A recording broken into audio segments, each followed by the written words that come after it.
오늘은 율법의 요구를 이루는 삶이라는 주제로 교제를 나누도록 하겠습니다. 하나님께서 그 이스라엘 민족과 오늘날 우리들에게 율법을 준 이유는 구원받은 이스라엘이 하나님 나라의 백성으로 살아가는 데 필요한 안내서이면서 지침서를 위해서 오늘날 우리에게 주셨다. 그럼 신약 성도는 율법을 지켜야 될까요? 21세기에 살고 있는 우리들은 율법을 지켜야 될 의무를 갖고 있을까요? 또 손 들어 볼까요? 지켜야 된다. 손을 잘 안 드셔. 안 지켜도 된다. 네, 교제를 하면서 같이 나눠보도록 하겠습니다. 성경에서 율법이라 하면은 십계명을 얘기할 수도 있고, 더 나가서 신명기의 계명, 더 확대하면은 모세경에 있는 전체적인 내용을 우리는 율법이라고도 할 수 있습니다. 성경에 나오는 율법은 대부분 한 3가지 정도로 정리되는데, 도덕법입니다. 하나님의 백성이 어떠한 삶을 살아야 되는가 하는 것을 정리한 것이고, 의식, 절기, 제사법이 있습니다. 하나님께 제사 드리는 방법, 또한 그 이스라엘 민족이 그 당대 살았던 사회합법인 그 민사 형사법이 존재하는데, 예수 그리스도의 십자가의 구속으로 말미암아 의식과 절기에 관련된 것은 십자가로 성취되었지만, 오늘날 우리에게 도덕법은 우리는 지켜야 된다? 도덕법은 지켜야 된다. 간음하지 말라는 법은 우리 지금 지켜야 될까요? 도둑질을 하지 말라는 법은요? 지켜야 됩니다. 이와 같은 것들을 우리는 어떻게 신약의 성도들이 지켜나갈 것을 오늘 교제해 보도록 하겠습니다. 하나님께서 율법을 주신 목적은요, 하나님의 거룩을 드러냅니다. 하나님은 거룩하신 분이기 때문에 내가 거룩하니 너희도 거룩할지어다 라는 말씀을 신자들에게 주시면서, 이 신자들이 거룩할 때 거룩하신 하나님과 친밀한 관계를 가질 수가 있다. 그 다음에 법이 존재할 때 죄가 존재합니다. 이 간음죄가 없으면은 이 세상에 간음한 자가 없는 거예요. 그래서 잘못한 사람이 나타나지 않는 거죠. 법이 존재한다는 것은 이러이러한 사항을 한 사람은 죄인이야 라고 지목할 수 있기 위해서, 모든 사람들이 죄인이라는 것을 드러내기 위해서 율법을 주셨습니다. 그 다음에 죄사함을 주시는 그리스도께 인도하는 초등교사다. 그러니까 죄인이었기 때문에 죄의 삭은 사망이라고 선고하신 그 말씀 앞에서 모든 사람들이 자유롭지 않다. 그렇기 때문에 누가 필요하다는 거예요? 십자가에서 우리 대신 돌아가신 그리스도가 필요하다는 것을 알게 하기만 했다. 4번째 같이 읽어보겠습니다. 시작. 구원받은 하나님 나라의 백성이 거룩하신 하나님과 더욱 깊은 교제 가운데 이르기 하기 위해서 하나님께서 율법을 주셨다, 이렇게 보시면 됩니다. 지금까지 아브라함의 언약이 있고 시내산 언약이 있고 새 언약이 있는데, 이 언약의 주체가 약간씩 차이가 있습니다. 아브라함의 언약과 새 언약은요, 하나님의 일방적인 언약입니다. 아브라함이 잠들었을 때 하나님께서 일방적으로 추진하신 것이 아브라함의 언약입니다. 새 언약도요, 이스라엘 백성이 포로로 잡혀갈 때 하나님께서 일방적으로 선언해 주신 것이 새 언약입니다. 그런데 시내산 언약은요, 쌍방적인 언약입니다. 이스라엘 백성들에게 이것을 지키겠느냐 물어봤을 때 이스라엘 백성들은 뭐라고 얘기했나요? 준수하겠나이다. 그래서 피를 발라서 반은 제단에다 붓고 반은 어디다 붓나요? 회중한테 부은 거예요. 그럼 피값이 양쪽 다 존재한다는 것이죠. 그래서 시내산 언약은 하나님과 이스라엘 백성이 맺었고, 아브라함의 언약과 새 언약은 하나님의 일방적인 언약이다. 밑에 빨간 글씨를 보면요, 아브라함과 새 언약은 언약의 행위 주체가 누구시다고요? 하나님입니다. 그러므로 새 언약은 아브라함으로부터 시작된 믿는 자를 향한 축복을 성취하기 위해서 지정된 하나님의 도구다. 새 언약에 대해서는 어제 저희가 한번 돌아볼 수 있는 시간을 가졌습니다. 오늘 이 시간은요, 베드로의 삶을 통해서 어떻게 율법의 요구를 완성하는지 알아보도록 하겠습니다. 베드로의 직업이 뭐였나요? 어부였어요. 디베랴 바닷가에서 고기를 잡고 있을 때 그와 형제들은 예수 그리스도를 만납니다. 주님께서 나를 따르라 그랬을 때 베드로와 형제들은 뭐라고 얘기하는가 하면은 그물과 배를 버리고 주를 쫓았다 이렇게 표현합니다. 그물과 배를 버렸다는 것은 뭐라는 뜻일까요? 본인의 직업을, 본인의 먹고 사는 것을 버리고 누구를 쫓았다는 거예요? 그리스도를 쫓았다는 것입니다. 그리고 3년 반 동안 주님을 쭉 따르시면서 마지막 때 너희 중에 누가 나 배반할 것이라고 얘기했을 때 베드로는 아주 씩씩하게 이렇게 표현하잖아요. 모든 사람이 다 주를 배반할지언정 누구만큼은, 나만큼은 배반하지 않는다고 이야기를 했습니다. 그랬을 때 우리 주님께서 네가 닭 굴기 전에 3번 나를 부인하라고 얘기했습니다. 요한복음 21장에 있는 이 베드로가 나타나는 모습은요, 십자가에 달린 예수님을 보고 3번씩이나 부인하고 바깥에 나가서 통한의 울분을 짓고 주님께서 십자가에 달려 돌아가신 그 상황에 마음이 이 굉장히 낮아져 있는 베드로와 일행이 다시 어디로 갔는가 하면요, 낙향한 겁니다. 낙향, 디베랴 바닷가로 다시 간 것이죠. 처음에 맏형 되는 베드로가 이와 같은 얘기를 합니다. 시몬 베드로가 나는 물고기 잡으러 가노라. 베드로가 제일 처음에 예수님을 잡을 때 놓고 버린 것이 뭐였었나요? 배와 그물을 놓고 버렸습니다.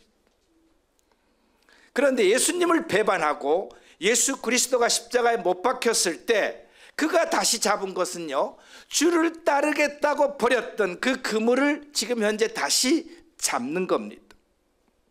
이것이 베드로의 지금 현재 모습이에요. 베드로는 처음에 그물을 버리고 배를 버렸던 그 모습에서 지금 성공한 모습으로 존재하나요? 성공하지 않은 거예요. 그는 주님을 3번씩이나 부인했어요. 아주 작은 소녀 앞에서도 절대 모른다고 주님을 3번씩이나 부인한 그 자가 지금 돌아와서 갈릴리에 사는 일은 물고기를 다시 잡는 일입니다. 그들이 우리도 함께 가겠다 하고 나가서 배에 올랐더라. 그날 밤에 아무것도 잡지 못하다니 날이 새어갈 때 예수께서 바닷가에 서셨으나 제자들이 예수이신 줄 알지 못했다. 베드로는 갈릴리 바다를 잘 알까요? 잘 알 거예요. 어디 가서 그물 던지면 고기가 잡힌지 알까요? 압니다. 여기 가면 큰 고기 잡히고 여기 가면 작은 고기가 잡히고 계절 따라 어떤 고기가 잡히는지 다 잘 아는 갈릴리 바다의 전문가입니다. 십자가에 달려 돌아가신 예수 그리스도를 그가 부인하고 또 예수 그리스도가 부활한 그 주님을 만나지 못한 베드로는 옛날 예수 그리스도를 만나기 전의 모습으로 돌아간 거예요. 그래서 그물을 다시 잡았습니다. 그런데 밤새도록 어떻게 얘기했나요? 밤새도록 베드로와 그의 친구들은 밤새도록 그물을 여러 군데 계속 던졌을까요? 밤새도록 던졌으니까 얼마만큼 던졌을까요? 그런데 밤새도록 덤을 던진 결과가 어찌 됐습니까? 꽝이에요. 아무도 없었습니다. 이 모습에 우리는 한번 정리할 필요가 있습니다. 베드로는 어부의 전문가라고요? 갈릴리의 전문가라고요? 갈릴리의 전문가고 어부의 전문가였던 이 베드로가 자기의 방식과 자기의 노력과 자기가 할 수 있는 능력으로 밤새도록 했을 때 그의 결과는 뭐다고요? 꽝이었습니다. 이것이 율법적인 사항입니다. 요한복음 21장은요, 그 내용은 신약에 있지만 그리스도께서 부활하지 않고 있었기 때문에 그 내용만큼은 아직도 구약적인 내용이 존재하는 것이죠. 그러면서 베드로의 삶을 통해서 자기가 자기의 방법과 자기의 노력으로 애쓰고 애써도 아무 결과가 없다는 이 율법적인 삶에 대해서 요한복음 21장에서 먼저 이야기를 하고 있다는 겁니다. 베드로의 노력으로 고기를 많이 잡았다고요? 꽝이라 그랬습니다. 근데 그 다음에 볼까요? 예수께서 이르시되 애들아 너희에게 고기가 있느냐? 대답하되 없나이다. 이르시되 그물을 배 오른편에 던져라. 그리하면 잡으리라. 하시니 이에 던졌더니 물고기가 많아 그물을 들 수가 없었더라. 자기의 노력과 자기의 방법대로 모든 것을 동원해서 했는데도 아무 결과가 없는 그 상황에서 부활하신 주님은 찾아왔습니다. 그리고 뭐라고 얘기했습니까? 그물을 오른편에 던져라. 여기서 우리는 이해해야 될 부분들이 있습니다. 베드로와 그의 친구들이 배 오른편에 던지라고요? 지금까지 오른편에 수없이 던졌거든요. 앞에도 던졌고 뒤에도 던졌고 이 온 동네 다 던졌는데 한 마리도 못 잡았습니다 라고 항변할 수도 있었을까요? 항변할 수도 있었습니다.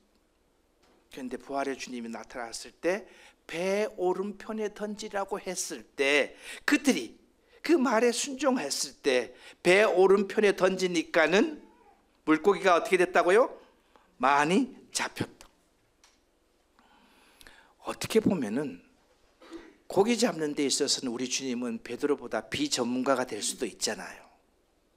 그런데 전문가가 비전문가이신 창조주의 말을 들었을 때 그는 물고기를 많이 잡은 것이죠. 중간에 보면요, 베드로와 그 일행들 밤새도록 일했지만 물고기 한 마리도 잡지 못한 삶, 빨간 글씨 같이 읽겠습니다. 율법 아래서 진정한 승리를 맛보지 못하고 열심히 일만 한 사람들의 모습을 나타내고 있다. 그물을 배 오른편에 던지라 하면 그리하면 잡으리라는 것은요, 이것은 율법을 대체한 하나님의 은혜가, 예수 그리스도의 은혜가 그에게 들어갔을 때 그 은혜를 받아들이면은 그가 누구의 능력으로 물고기를 잡을 수 있다는 것을 말하고 있는 것이죠. 오늘 이 시간 우리는요, 율법의 시대의 마무리와 은혜의 시대의 시작이 요한복음 21장에 존재하는 것을 볼 수가 있습니다.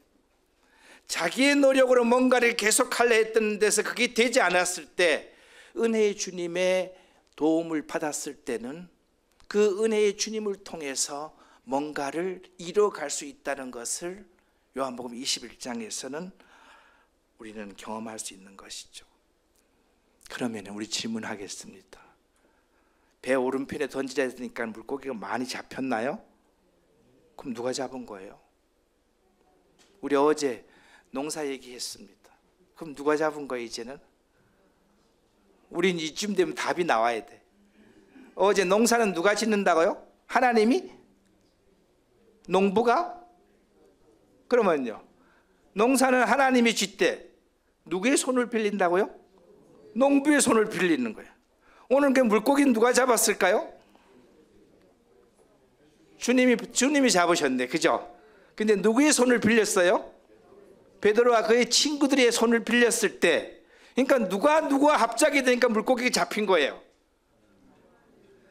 베드로와 일행들이 열심히 노력했을 때는 꽝이었었는데, 베드로와 일행과 누가 합작이 되니까, 우리 주님이 합작이 되니까는 물고기가 수없이 잡혔더라는 것입니다. 이것이 율법을, 하나님의 법을 이루어갈 수 있는 방법이라는 것이죠.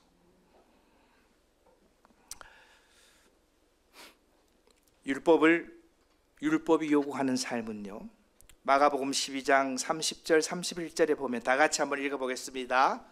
내 마음을 다하고 목숨을 다하고 뜻을 다하고 힘을 다하여 주 너희 하나님을 사랑하라 하신 것이요, 둘째는 이것이니 내 이웃을 내 자신과 같이 사랑하라는 것이다.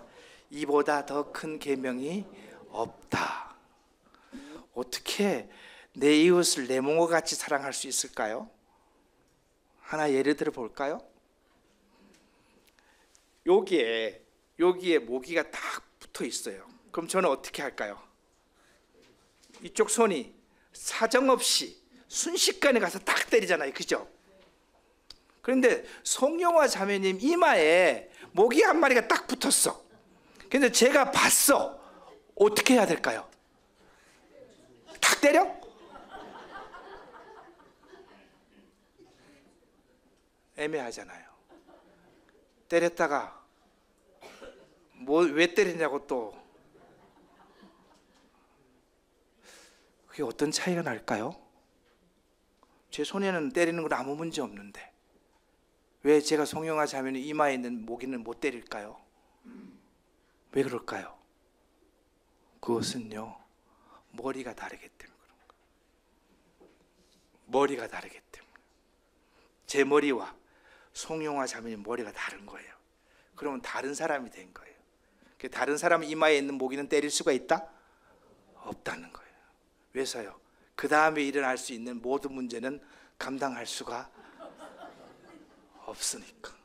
그런데 내 이웃을 내 몸과 같이 사랑할 수 있는 그 부분에 대해서는 우리는 퀘스천을 갖고 갈 필요가 있습니다.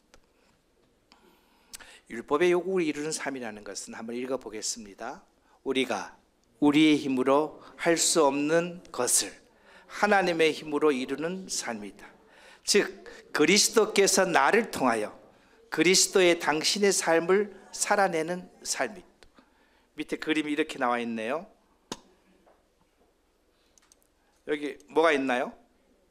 컴퓨터와 전기 콘센트가 있네요. 그러면 컴퓨터가 전기 콘센트가 연결되지 않은 컴퓨터를 갖고 우리는 뭐라 그러나요? 먹통이라 그러잖아요. 깡통이라 그러잖아요, 그죠? 지금 현재 제가 쓰고 있는 이 노트북에 전기가 꽂혀 있지 않으면 지금 이와 같은 것은 뭘 보내고 빼고 할 수 있나요? 할 수 없는 거예요. 그러면 이 벽에 들어온, 이 건물에 들어와 있는, 이 건물에 뭐 예를 들어서 한 100kW가 들어와 있다. 그러면 이 100kW의 전기에 내가 콘센트를 꼽는 순간 이 노트북에는 이 건물 안에 들어와 있는 100kW의 전기가 이 노트북에 들어오나요? 그러면 이 노트북은 어떻게 되는 거예요? 살아나는 거예요. 살아나는 겁니다. 신자가 자기 힘으로는 하나도 할 수 없지만 하나님의 능력이 나한테 얹혀졌을 때, 예수 그리스도의 능력이 나한테 얹혀졌을 때, 성령의 능력이 나한테 얹혀졌을 때는 내가 할 수 없었던 그것을 할 수 있다 없다? 할 수 있다는 것입니다.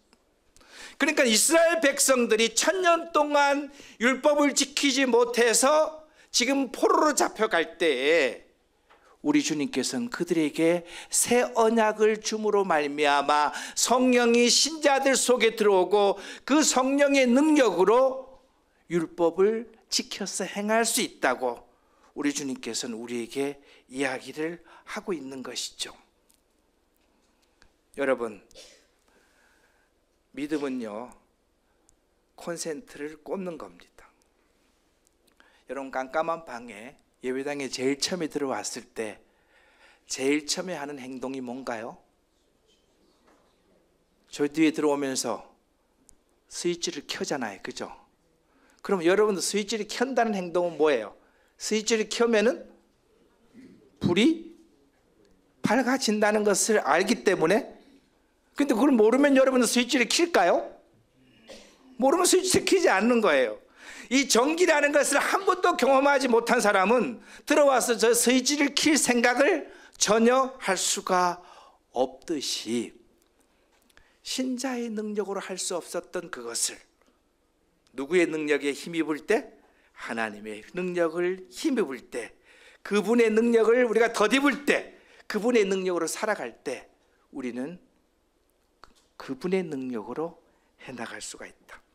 우리 에스겔서의 말씀을 다시 한번 보겠습니다. 빨간 글씨만 읽겠습니다. 너희 속에 내 영을 두어 너희가 나의 모든 율례대로 행동하게 하겠다.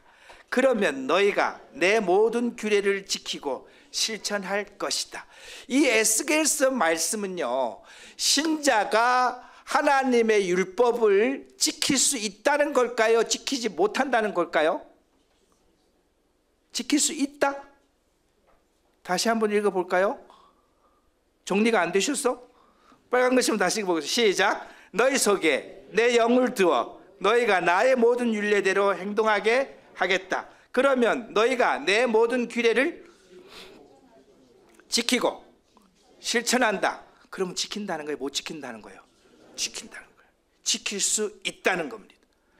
이스라엘 백성이 율법을 지키지 못해서 포로로 잡혀가고 있을 때 새 영이, 성령이 신자 속에 들어오면은 그 성령의 힘으로 우리는 율례를 지킬 수가 있다 없다? 있다고 성경은 이야기를 하고 있습니다. 로마서 8장에 우리는 이렇게 정리된 것을 볼 수가 있습니다. 읽어보겠습니다. 율법이 육신으로 말미암아 연약하여 할 수 없는 그것을 하나님은 하시나니 곧 죄로 말미암아 자기 아들을 죄 있는 육신의 모양으로 보내어 육신에게 죄를 정하사 육신을 따르지 않고 그 영을 따라 행하는 우리에게 율법의 요구가 어떻게 된다고요?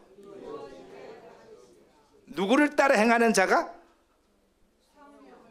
그 영을 따라 행하는 자는 율법의 요구를 이룰 수 있게끔 한다. 그런데 갈라디아에서 보면요, 모든 율법은 내 이웃을 내 몸과 같이 사랑하라 그랬습니다. 그럼 여기서 우리들이 생각해, 어떻게 내 이웃을 내 몸과 같이 사랑할 수 있을까? 여러분, 사랑할 수 있을까요?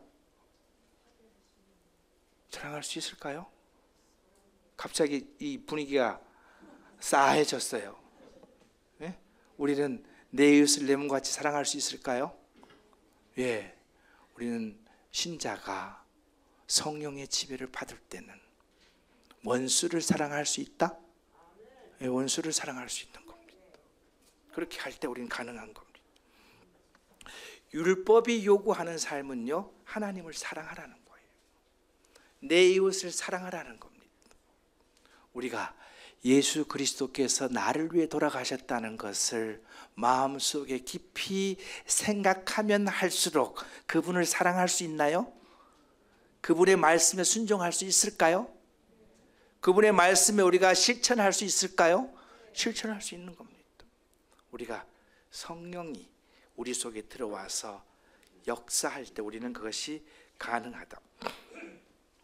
예전에 새 언약의 차이는요, 내용은 동일합니다. 하나님을 사랑하고 내 이웃을 내 몸과 같이 사랑하라는 내용이 동일한 거예요. 그런데 내용은 동일한데 결과는 달라졌나요? 구약에 있는 이스라엘 백성들은 그 율법을 지킬 수가 있었다?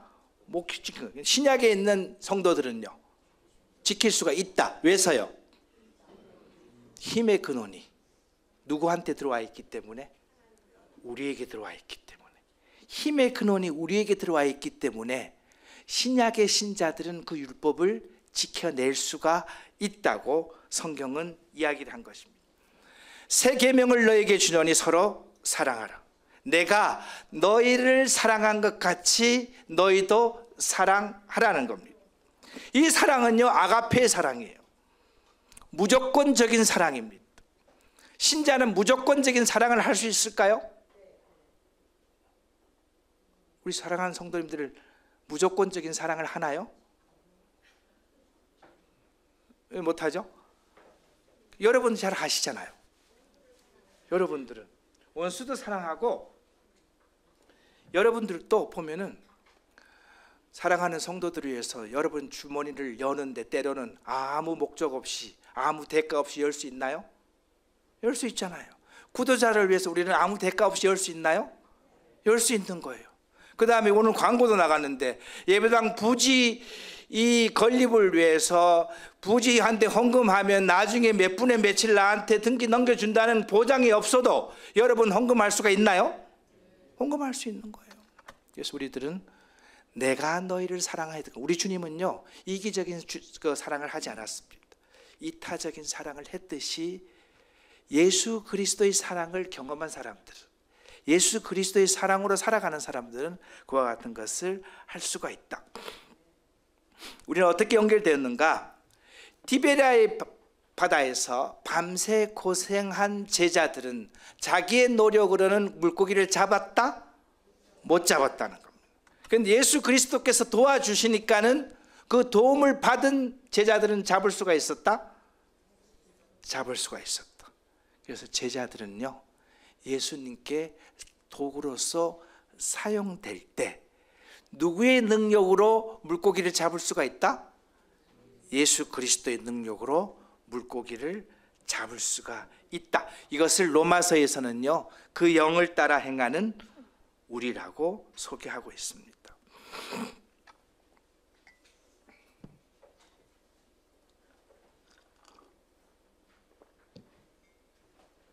감기가 걸린 지 3주가 됐는데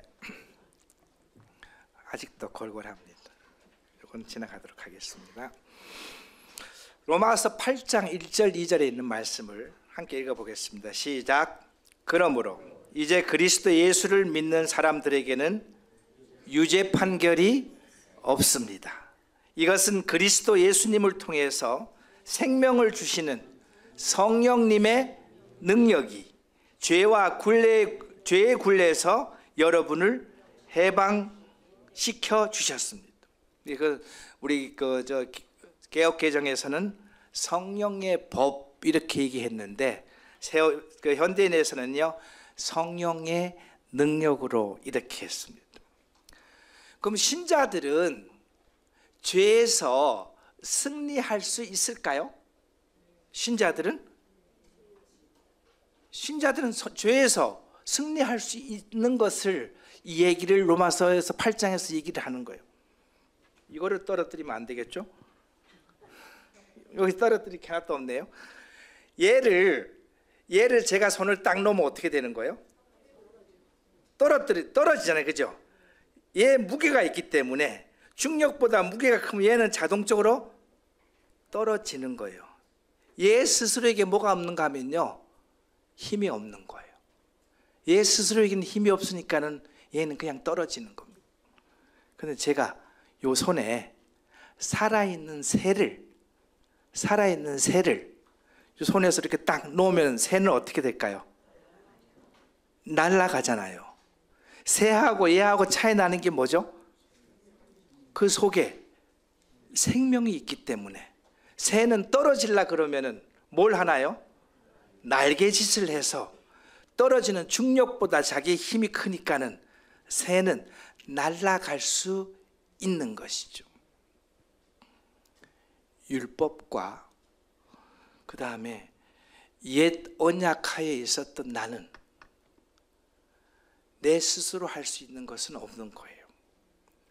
율법은 우리에게 정죄를 하고 이것이 잘됐다 못됐다에 대해서 이야기를 하고 있지만, 그것을 이겨낼 수 있는 능력은 율법은 주지 않는 거예요.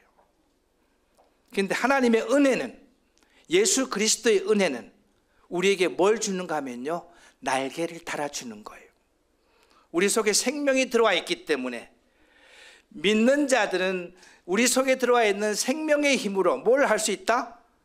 날개짓을 할 수도 있고요, 달릴 수도 있기 때문에 여기서 말씀드렸잖아요. 성령의 법은 신자들에게 거룩한 삶을 살 수 있는 능력을 부여하고 새에게 생명이 있어서 중력의 법칙을 이기듯이 신자들은 그와 같은 것을 할 수 있기 때문에 죄에 대해서 승리할 수 있다.